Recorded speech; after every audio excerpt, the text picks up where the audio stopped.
আগে যেভাবে হয়েছে আমরা সেভাবেই করব। আমরা যেসব বাহিনী আমাদের এখন মাঠ পর্যায়ে আছে সবার সহযোগিতা নিয়ে আমরা এই অভিযানটা পরিচালনা করব। ডেভিল হান্টের যারা আছে তাদেরকে আমরা চেষ্টা করব বের করার জন্য। বের করে যারা নির্বাচনকে প্রভাবিত করতে পারেন বলে আমাদের কাছে প্রতিমান হবে তাদের বিরুদ্ধে আইনানুগ ব্যবস্থা নেওয়া হবে।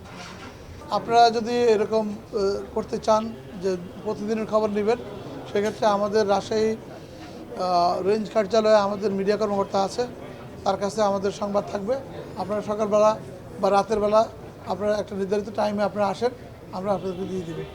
এগুলো উদ্ধারের জন্য অস্ত্র যেগুলো এখনও পর্যন্ত আমরা উদ্ধার করতে পারি নাই, উদ্ধার যেগুলো হয় নাই সেসব অস্ত্র উদ্ধারের জন্য আমাদের তৎপরতা অব্যাহত আছে।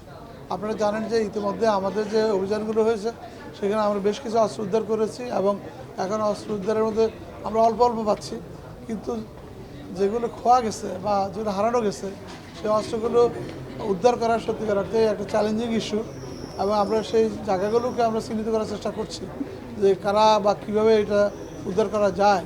এই জন্য আমরা আমাদের জেলার এসপি সাহেবদেরকে নির্দেশনা দিয়েছি, তারা চেষ্টা চালাচ্ছেন। নির্বাচনের জন্য আমাদের তেমন কোনো চ্যালেঞ্জ এখানে নাই, কারণ নির্বাচন আমরা ইতিপূর্বে অনেক নির্বাচন সুষ্ঠুভাবে করেছি। এখানে আমরা সমন্বয়টা যেন জোরদার হয় এবং সেইগুলো নিয়ে আমরা আসলে কথা বলেছি। ওই ধরনের তেমন কোনো চ্যালেঞ্জ আমাদের অন্তত রাজশাহী বিভাগে নাই। আর এগুলো কিছু টুকটাক থেকে থাকলে আমাদের কর্মকর্তাগণ রয়েছেন, এটি আমরা খুব সহজেই সমাধান করতে পারবো, তেমন কোনো সমস্যা নেই। এটি নির্বাচন কমিশন নির্দেশ দিয়েছেন এবং সরকার নির্দেশ দিয়েছেন, আমরা সেই মোতাবেকই ব্যবস্থা নিই। আমরা একটি সুষ্ঠু, সুন্দর, গ্রহণযোগ্য নির্বাচন করব।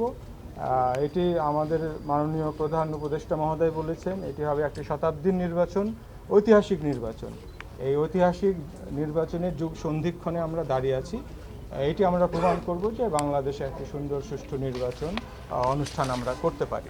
সেটি আমরা রাজশাহীবাসীকে করব এবং এক্ষেত্রে আপনাদের সহযোগিতা বেশি প্রয়োজন। আমরা চাই যে আপনারা হচ্ছে যে সমস্ত নির্বাচনের জন্য যে সমস্ত বাধা বিঘ্ন আছে বলে আপনি মনে করেন সেগুলো আমাদেরকে জানাবেন। আমরা এখানে একটি কোর কমিটি গঠন করব, এখানে একটি লিয়াজো কমিটি গঠন করব, এখানে আপনাদের অ্যাক্সেস থাকবে। মূল দায়িত্ব কিন্তু আপনাদেরই। আমরা চাই আপনারা মিডিয়া, আপনারা আমাদের বন্ধু, আপনারা জনগণের কাছে যান, জনগণের সাথে আমাদের ব্রিজিং হচ্ছেন আপনারা। তাই আপনাদের নিয়েই আমরা সব কিছু করতে চাই। আপনাদের ভালো পরামর্শগুলো, অর্থাৎ আপনাদের পরামর্শ নিয়ে আমরা এগুলো সমাধান